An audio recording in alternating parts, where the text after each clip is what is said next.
Thank you. Good evening. Good evening. My name's Calum. I study at the University of Glasgow, where I'm doing a PhD in Scottish literature, or as it's affectionately known in nationalist circles, propaganda. You see, without the political structures to forge a sense of national identity, it's always been up to the artists, poets, and novelists of this country to do so for us.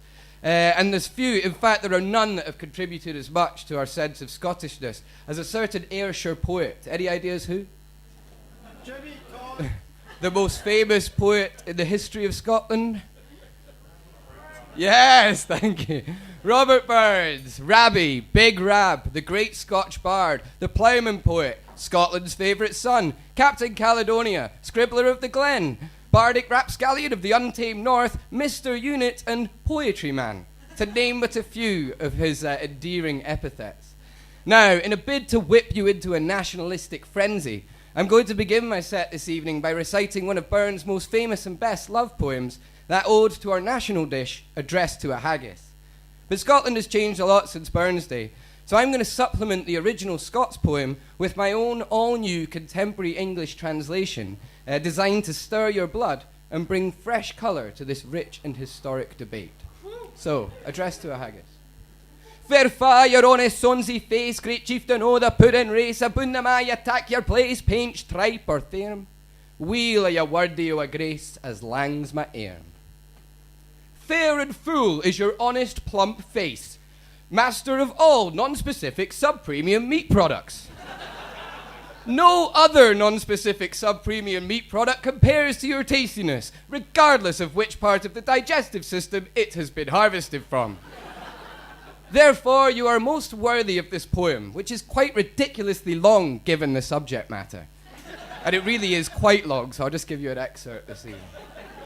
The groaning trencher there ye fill, your hurdies like a distant hill, your pen would help to mend a mill in time o' need, while through your pores the dews distill like amber bead. You fill the serving dish to the brim, and your arse looks like a hilltop in the distance. That little wooden stick could be used for major structural repairs, if I were hallucinating and there was nothing else to hand.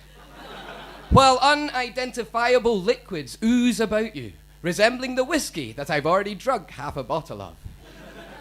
His knife see rustic labour dight, and cut you up with ready slight, trenching your gushing entrails bright like ony ditch. And then, oh what a glorious sight, warm reeking, rich.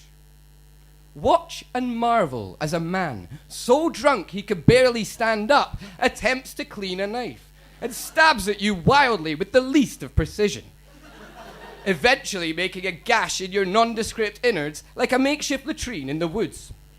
And then, oh what a glorious sight, the only thing in this godforsaken country that isn't absolutely Baltic. I'll skip to the end now. Ye powers wha mak mankind your care, and dish them out their bill of fare, old Scotland wants nae skinking ware that jops and luggies. But if ye wish her grateful prayer, gie her a haggis. O gods, who watch over all humanity and determine its fates and appetites, give to old Scotland no healthy and nutritious stuff that resembles something genuinely edible. But remember, we are proudly the, quote, sick man of Europe, unquote, and give us more haggis. So there you have it.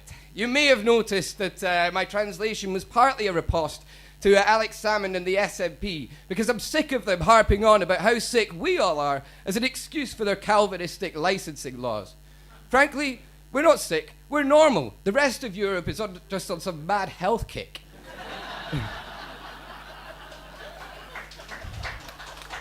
They didn't think of that. Besides, we're good at it. Where else can you find a passion for binge drinking so great that you get government-sponsored adverts on Sucky Hall Street that read simply, "Eating's not cheating"? True. It is, by the way, it's definitely cheating. The best part was, within a few hours, the city had responded by using these adverts as a kind of ineffective receptacle for torrents upon torrents of boozy puke. A puke, I can patriotically report, that contained no solids. And then there's the pies. Did you know that the distribution of Greggs in Glasgow is such that you can walk into any branch of Greggs, buy a pie, start eating, walk in any direction, and you'll reach the next Greggs before you finish the pie?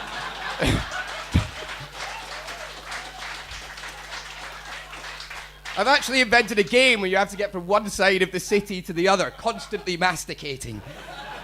Definitely masticating. It's great exercise. I'm actually trying to get it recognised as a sport in time for the Commonwealth Games next year. I call it the Partick Denniston Heartburn Shuffle. But actually, I don't think salmon goes far enough. We're not sick, we're pathologically fucked up. A history composed mainly of whiskey and Calvinism has turned the Scottish mind into a kind of psychological quagmire from which scant few ever emerge. Literary critics have actually named this phenomenon the Caledonian anti-syzygy, which is possibly the most fucked up thing of all. But, unlike salmon, I don't think we should try and fix it. I think we should play to our strengths and celebrate it. You see, the Union hasn't fucked us up. It's just held us back from becoming as fucked up as we could possibly be. And that's the other problem with the independence debate. Too many people think that independence equals a kind of Orwellian nightmare in which our omniscient overlord Salmond watches over us with a celestial ski-and-do and a homemade tartan crown.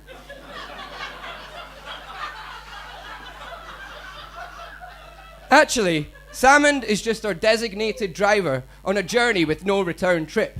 Once we get there, he's getting dinghied in the multi-storey car park of New Political Horizons. Parking £3 an hour or free for bureaucrats and anarchists. And I don't want to see the future of Scotland decided by Salmon's nationalist health kick. I also don't want it to leave it to the conceited bigotry of the right or the pedantic moralising of the left.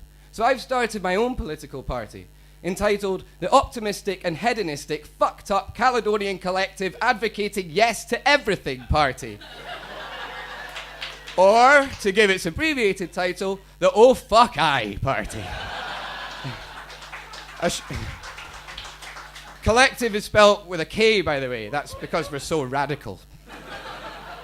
So, to finish my set tonight, and to try and get you all on board, I'd like to close with a party political broadcast on behalf of the Oh Fuck Aye Party. Scotland is a funny land, its people quaint and mild, until we get to Friday night when things get awfully wild. There's something in the air, you see, that gets into our psyche, but that's just how it is round here. We take the rough with the spiky. Historically, our politics have never been much cop, but when the bevy's flowing, there's no time for talking shop.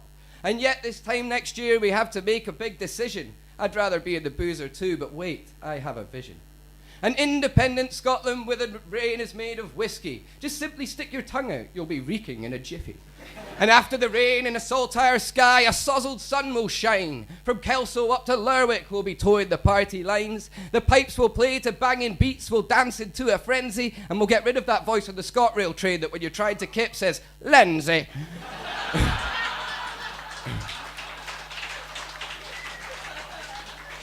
Our chat won't be of Europe, but of landing on the moon, as Parliament reverberates to the chant of one more tune. I'd come the thistly morning in a tartan patchwork quilt, tending to our migraines and our Presbyterian guilt. We'll muse upon our country and, astounded by our bravery, we'll check the list for club nights and then nip out for a wee cheese pasty. So on the day of the referendum, let's all go on the pish. We'll head down to the polling booth and make a little wish. Which box to tick? Come on, I think you all already know. The only way to vote is here we fucking go. That's all for me. Thank you very much.